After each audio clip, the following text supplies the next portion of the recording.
As we can see here, as population rises there is a greater demand for oil, much of which is used for transport. Also rising costs are having an effect. Could it be that eventually we could run out? Our film looks at these two elements and explores their relationship. 7,889,362 units of energy generated by oil last month, out of a total of 24 million. So that means 32.54% of all of our power sources originate with oil. That's why we need to do something fast. We have asked an expert from the European Parliament to give us his views from the European perspective. Hello, Mr. Mackenzie. Can you explain what you do?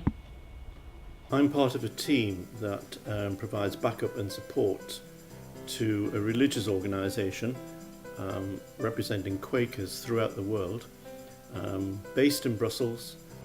What is the European perspective on this?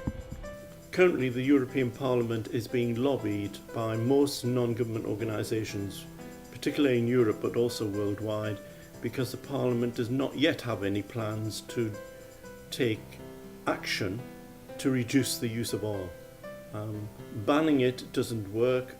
We already have experiences of that from North America, particularly the US.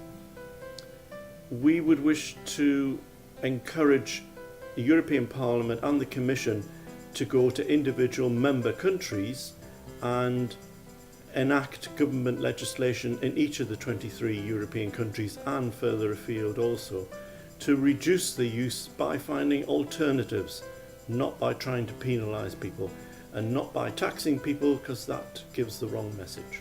What happens to the oil every year? We're greatly concerned about the continued and increased use of oil. Oil consumption worldwide doubles every 20 years and has done ever since 1900, and we're getting close to the point of the end of the natural resource being available. What do you think we can do to help? The future is very much in your hands.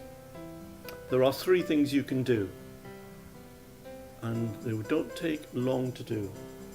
The first is to personally write a letter to the UK government, preferably the Prime Minister, and tell him that you want the government to change the way we use oil and the amount we use, to remove our dependency on oil. The second is to write to the Member of Parliament who represents the area in which you live and do the same thing. And the third thing is to talk to other people about it and tell them, because lots of people are in denial, and there are some people who think that the world's available resources of crude oil are endless, and some even think it can be replaced. And we're getting closer and closer at an alarming rate to the point when we can't do that.